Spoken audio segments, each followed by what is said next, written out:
Já não fazia mais sentido continuar seguindo isso. Portanto, por volta dos meus 18 anos, resolvi me declarar ateu. E notei que existem muitas anomalias nos animais, e até no próprio ser humano, que não fazem nenhum sentido terem sido projetadas por um ser inteligente. Opa, peraí. Que é isso? Calma. A ciência vai explicar isso aqui. Bom, pelo menos era isso que eu acreditava até pouco tempo. Se você me perguntasse há alguns meses atrás, Deus existe? Eu te responderia, não. Mas hoje eu te respondo.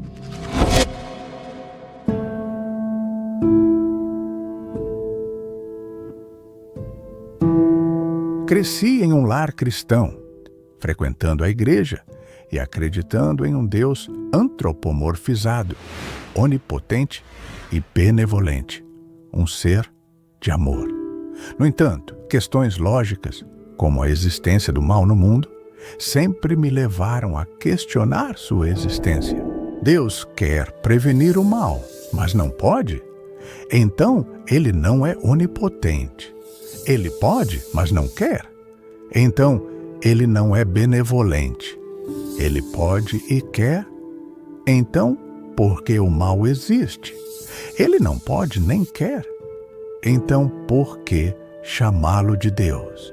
Muitas peças desse quebra-cabeça simplesmente não se encaixavam. Por mais que o cristianismo tente explicar isso, a resposta nem de longe é satisfatória.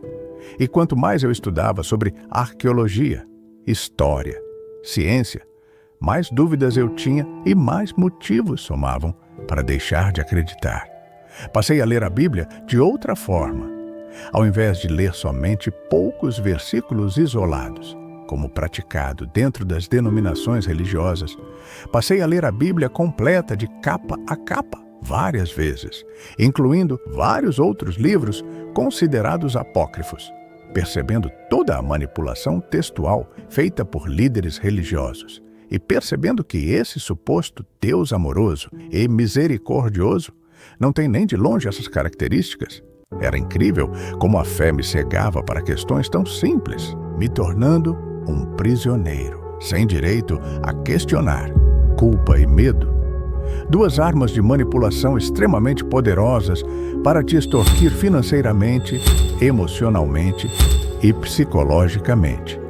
Já não fazia mais sentido continuar seguindo isso. Portanto, por volta dos meus 18 anos, resolvi me declarar ateu. Muitos podem até não admitir publicamente, mas em uma sociedade majoritariamente cristã, se assumir ateu acaba fechando muitas portas e a sociedade te enxerga com maus olhos. Infelizmente, há uma associação estúpida entre sua crença religiosa e sua índole moral. Se não crê em Deus, logo é uma pessoa de péssimo caráter. Um preconceito defendido por religiosos mais extremistas e até menos inteligentes, que acreditam que os princípios morais e éticos, como a honestidade e respeito ao próximo, têm origem na Bíblia, e quem não a segue como guia de vida, não possuem esses princípios.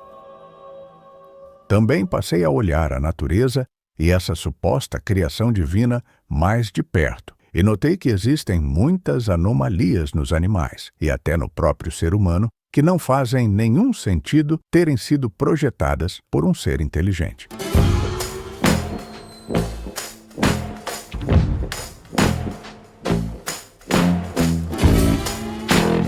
Este é o babiruça, uma espécie de porco selvagem cujas presas nunca param de crescer. Em alguns casos, elas podem se curvar para trás, perfurando o crânio do próprio animal e causando uma morte lenta e dolorida. Os humanos também têm algumas bizarrices. Um exemplo disso é um nervo que liga o cérebro à laringe. Em vez de seguir um caminho direto, ele desce pelo pescoço, dá a volta na aorta e sobe novamente. Em girafas, isso cria um trajeto totalmente desnecessário de até 5 metros. Se isso é um projeto de um designer inteligente, é uma bela gambiarra. Mas, na visão da ciência, são apenas vestígios da evolução. Muitas dúvidas que eu tinha são perfeitamente explicáveis pela ciência. Civilizações antigas acreditavam que relâmpagos e trovões eram provocados pela ira de deuses. Mas hoje, sabemos que são provocados apenas por acúmulo de cargas elétricas nas nuvens. Olha o relâmpago. Doenças eram castigos divinos ou obras de espíritos malignos.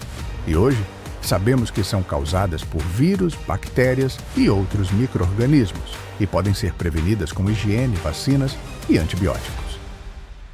De fato, a ciência não explica tudo, mas isso não significa que nunca conseguirá explicar. Claro, sempre haverá perguntas novas e desafios complexos, mas o método científico tem se mostrado uma ferramenta incrivelmente eficaz para desvendar os segredos do universo. Opa, peraí. Que é isso? Calma. A ciência vai explicar isso aqui. Bom, pelo menos era isso que eu acreditava até pouco tempo.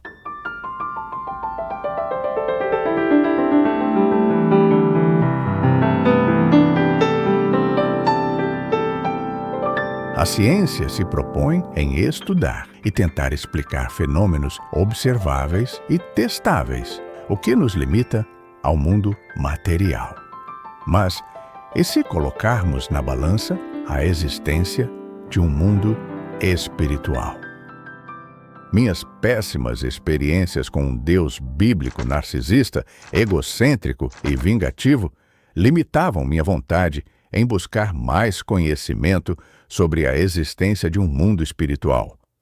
Para mim, não faz sentido a existência de um Deus antropomorfizado, perfeito, mas que nos criou cheio de erros. Um ser consciente que rege todas as leis, exige adoração e nos pune por nossos erros. De onde teria saído a ideia de um Deus antropomorfizado? Para entender esse conceito, vamos voltar no tempo alguns milhares de anos.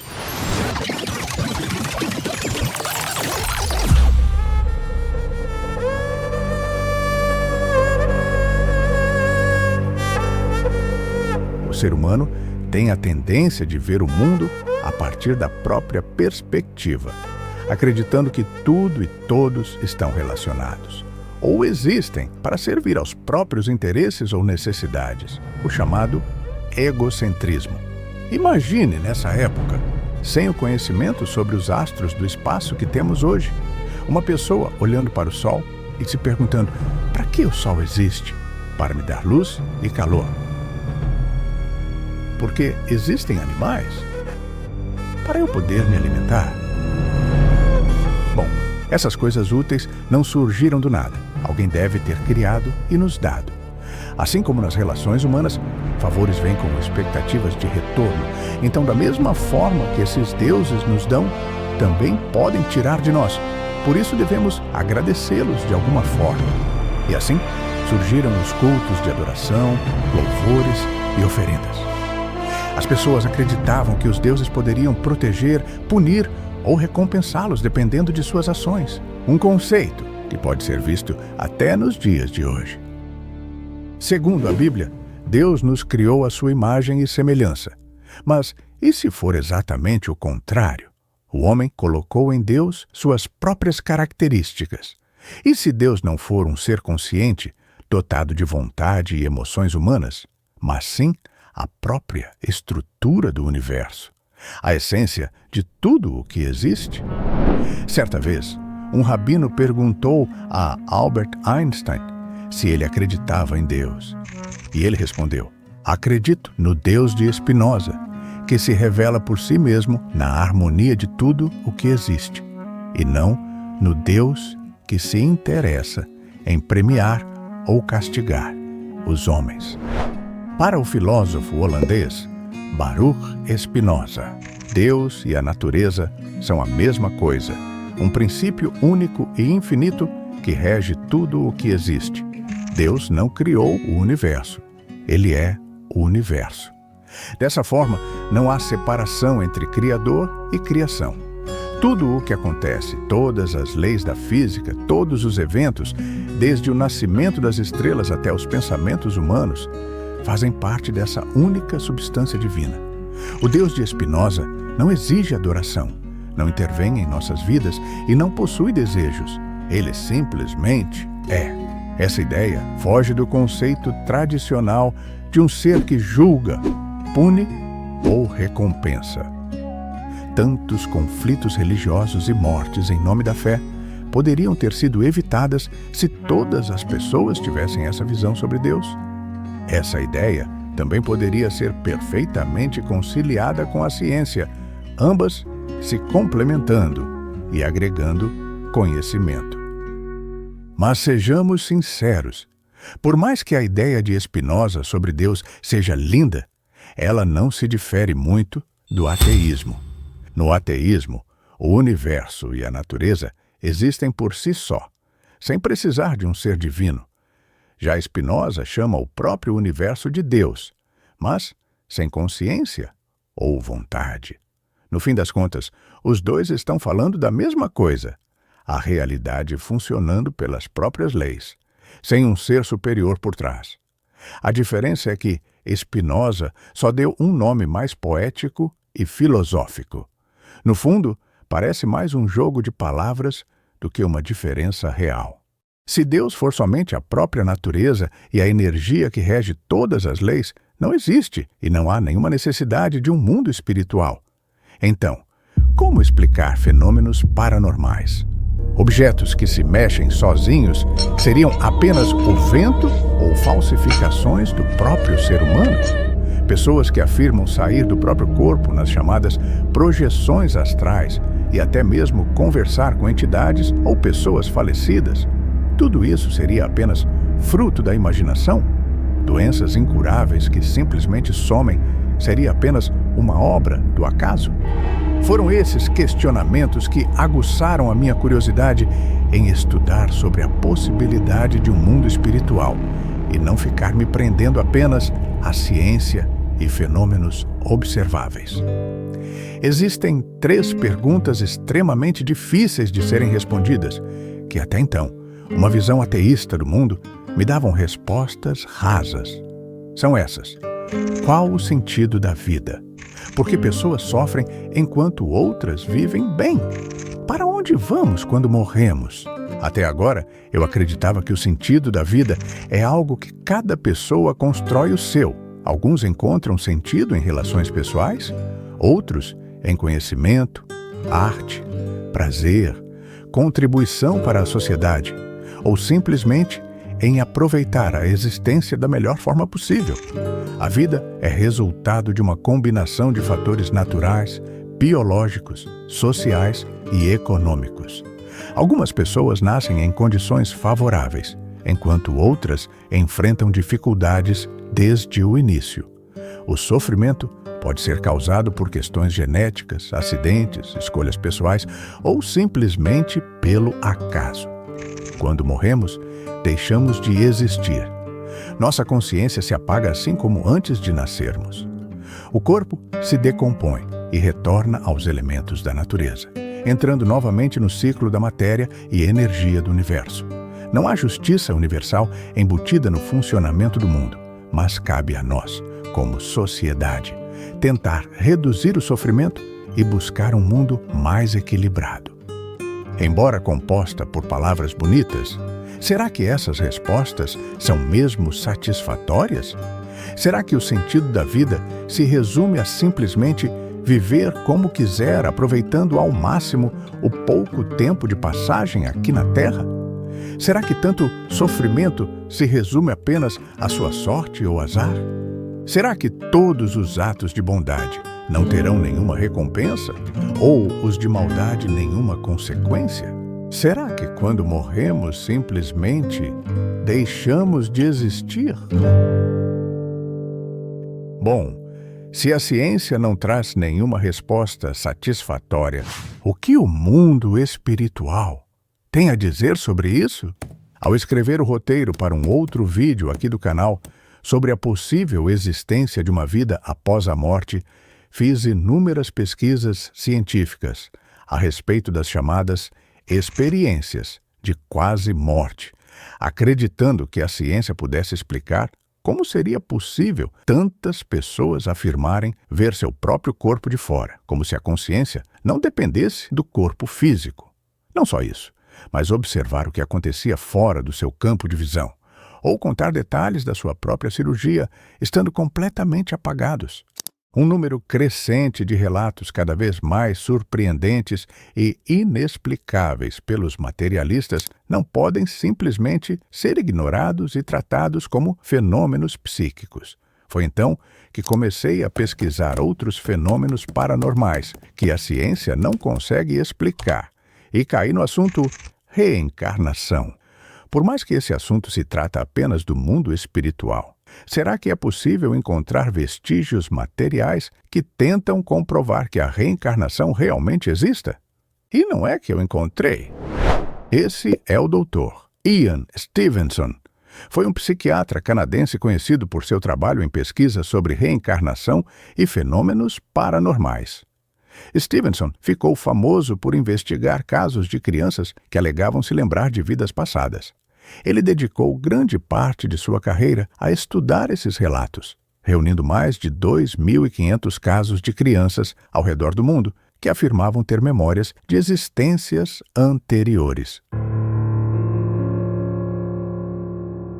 Um dos casos mais impressionantes e bem documentados foi o de James Leininger, analisado por diversos pesquisadores, incluindo Jim Tucker, sucessor de Ian Stevenson na Universidade de Virgínia.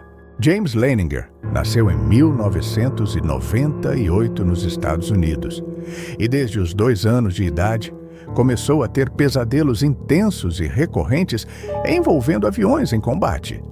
Ele gritava frases como "o avião está pegando fogo" e "não consigo sair". Seu comportamento e conhecimento sobre aviões rapidamente chamaram a atenção de seus pais. James dizia repetidamente que ele foi um piloto chamado também de James, que voava em um avião conhecido como Wildcat e que foi morto pelos japoneses.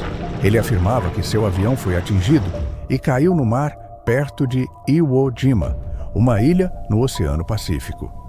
Ele sabia detalhes técnicos sobre aviões de guerra que apenas pilotos especializados conheciam. James dizia que havia servido em um porta-aviões chamado Natoma Bay e mencionava o nome de um colega chamado Jack Larsen. Quando seu pai pesquisou, descobriu que o USS Natoma Bay realmente existiu e participou da Batalha de Iwo Jima. Jack Larsen também existia e estava vivo, e ele confirmou que realmente conheceu um piloto chamado James Houston Jr., que morreu quando seu avião foi abatido pelos japoneses no local que o menino descreveu. James tinha 3 bonecos de brinquedo que chamava de Leon, Billy e Walter. Quando seus pais questionaram o porquê desses nomes, o menino respondeu: "Porque me encontrei com eles quando fui para o céu." Esses eram os nomes de 3 pilotos que voaram junto com James Houston Jr. e que faleceram antes dele. Esse é só um dos muitos casos curiosos de memórias de vidas passadas, e destaquei apenas algumas coincidências, sem nos aprofundar, já que o tema do vídeo não é entrar em tantos detalhes. Na visão espiritualista, essas são evidências irrefutáveis sobre a reencarnação, enquanto pessoas mais céticas apontam falhas ou evidências pouco confiáveis sobre essas pesquisas, incluindo argumentos de que não há maneiras de replicar os casos para um estudo mais aprofundado, além de que as crianças podem ser influenciadas, consciente ou inconscientemente, pelos pais ou por outras pessoas ao redor. Até onde li outros materiais a respeito do assunto, as evidências são escassas, são de qualidade muito ruim. Não dá para a gente afirmar que a gente tem um espírito que sobrevive à morte do corpo à luz da ciência. Se você está fazendo esse tipo de afirmação com convicção, você está tendo uma atitude de fé. Pelo menos até onde pude avaliar. Posso estar enganado? Claro que eu posso estar enganado. Vai que eles já reuniram evidências de boa qualidade, eu estou meio desatualizado e vou ter que me retratar depois. É possível? É. mas eu acho improvável. A julgar pelo teor daquilo que eu li até hoje sobre o assunto, e até onde a gente já chegou no livro do Alexander, os argumentos, os tipos de evidências são muito problemáticos. Os pesquisadores não estão acompanhando as crianças antes de elas começarem esses relatos. Só para exemplificar, tá? Com um tipo de evidência que eles alegam. Como você sabe que essa criança começou a falar aquilo sem uma interferência externa de um adulto, de uma outra família, de um amiguinho, de uma coisa que ouviu? Como a gente tem garantia de que aqueles relatos não foram sendo modelados, mesmo que inconscientemente, sem querer, involuntariamente, pelos próprios pais, para adequar a personalidade daquela pessoa que eles conheceram, por exemplo? Então, existem vários tipos de problema metodológicos que colocam em dúvida a qualidade dessas evidências. É claro que não devemos nos apegar cegamente aos relatos, tanto das experiências de quase morte, como esses estudos que visam comprovar a reencarnação. Mas uma coisa é fato. Apesar das falhas e falta de comprovação científica, a quantidade de coincidências são tão grandes que tornam esses relatos tão impressionantes que nos fazem questionar sobre uma possível consciência separada do corpo físico. Que tal voltarmos àquelas 3 perguntas e tentar respondê-las com uma visão menos materialista e mais espiritual, considerando a existência de uma consciência ou alma e dar um propósito para ela? Qual o sentido da vida? O sentido da vida está no aprendizado e na evolução espiritual. A vida não é um evento único, mas parte de um ciclo contínuo de crescimento, onde cada encarnação oferece novas oportunidades para desenvolver virtudes, reparar erros do passado e expandir a consciência. Por que pessoas sofrem enquanto outras vivem bem? O sofrimento e o bem-estar de cada pessoa estão ligados ao seu processo de evolução espiritual. Algumas almas podem estar resgatando aprendizados de vidas passadas, o chamado karma, enquanto outras estão colhendo os frutos de ações positivas. No entanto, o sofrimento não é uma punição, mas uma oportunidade de crescimento. Cada experiência difícil nos ensina algo valioso e nos ajuda a desenvolver virtudes como paciência, empatia e resiliência. No fim, todos caminham para a evolução e as dificuldades fazem parte desse aprendizado. Para onde vamos quando morremos? Quando morremos, nossa consciência não se extingue, mas segue para uma nova etapa da jornada espiritual. O espírito se desprende do corpo físico e segue para planos mais sutis da existência, de acordo com seu nível de evolução e com as experiências que teve na vida terrena.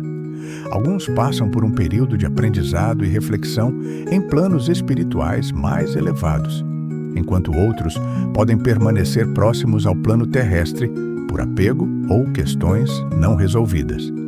Eventualmente, cada espírito se prepara para uma nova encarnação, retornando à Terra ou a outros planos para continuar seu processo de evolução.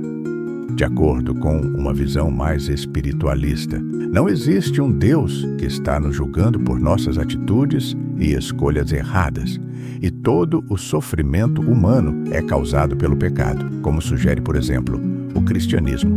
Nem mesmo que o sofrimento é meramente uma questão de sorte, azar ou obras do acaso, como no ateísmo, mas sim que esse sofrimento é a consequência de vidas passadas que nos servem para evoluir e sermos uma versão ainda melhor de nós mesmos. Não há um julgamento final ou castigos divinos eternos, apenas um processo contínuo de aprendizado e evolução.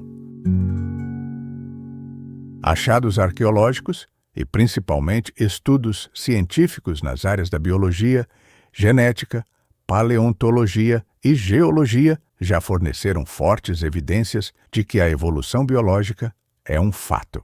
Então, seria delírio da minha parte acreditar que nossa consciência também passa por um processo semelhante? Quem sabe seria possível conciliar o Deus de Spinoza com o mundo espiritual, considerando este como uma extensão mais profunda das mesmas leis naturais que regem o universo, sem necessidade de um Criador pessoal, mas como uma continuidade da existência em diferentes níveis de percepção. Se você me perguntasse há alguns meses atrás, Deus existe? Eu te responderia, não. Mas hoje eu te respondo, não sei. Ainda não acredito em Deus ou em algo sobrenatural, mas agora, mais do que nunca, percebo que minha certeza absoluta sobre a inexistência de qualquer força, além do que podemos medir e entender, pode estar equivocada.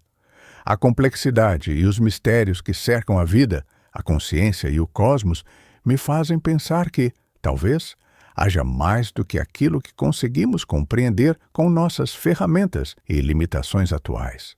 Hoje, em vez de afirmar que estou certo, me permito a dúvida, a abertura para o desconhecido. Existe um texto que ficou famoso chamado O Deus de Spinoza, erroneamente atribuído a ele, pois na verdade foi escrito por um médium mexicano chamado Francisco Javier. Embora muito romantizado e não fazer parte do que eu acredito, é uma visão muito interessante sobre Deus, que, na minha opinião, faz muito mais sentido que qualquer outro Deus que eu já tenha estudado. O texto trata de um diálogo com uma entidade espiritual. Chega de ficar aí rezando e se culpando. O que eu quero é que você saia por aí e aproveite a vida ao máximo. Quero que você curta, cante, se divirta e desfrute de tudo que eu criei para você. Pare de ir a esses templos tristes, escuros e frios que você mesmo construiu e chama de minha casa. Minha casa é na natureza, nas montanhas, florestas, rios e praias. É lá que eu vivo e mostro meu amor por você. Para de me culpar pela sua vida infeliz. Eu nunca disse que você era um pecador. Chega de ler esses livros antigos que não têm nada a ver comigo. Se você não me encontra em um amanhecer, numa paisagem, no olhar dos seus amigos, nos olhos do seu filho, não vai me achar em livro nenhum. Para de ter tanto medo de mim. Eu não te julgo, não te critico, não me irrito, não me incomodo e nem te castigo. Eu sou puro amor. Para de me pedir perdão. Não há nada para perdoar. Se fui eu que te fiz, te dei paixões, limitações, prazeres, sentimentos, necessidades, dúvidas e liberdade.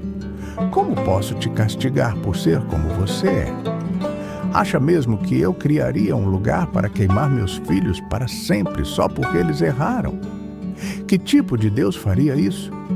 Esquece essas regras e mandamentos. São só formas de te manipular e te fazer sentir culpado. Respeite os outros e não faça com eles o que você não quer para você. A única coisa que peço é que você preste atenção na sua vida e siga sua intuição. Você é totalmente livre para fazer da sua vida um paraíso ou um inferno. Para de acreditar em mim. Acreditar é só imaginar. Eu não quero que você acredite em mim. Quero que você me sinta quando beija quem você ama, quando abraça seu filho, quando faz carinho no seu cachorro, quando toma um banho de mar. Para de me idolatrar.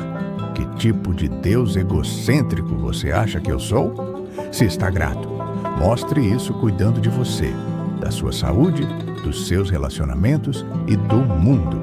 Demonstre sua alegria. Essa é a melhor forma de me louvar. Para de complicar as coisas e repetir o que te ensinaram sobre mim. Não me procure fora de você. Você não vai me achar. Me procure dentro de você. É lá que eu estou.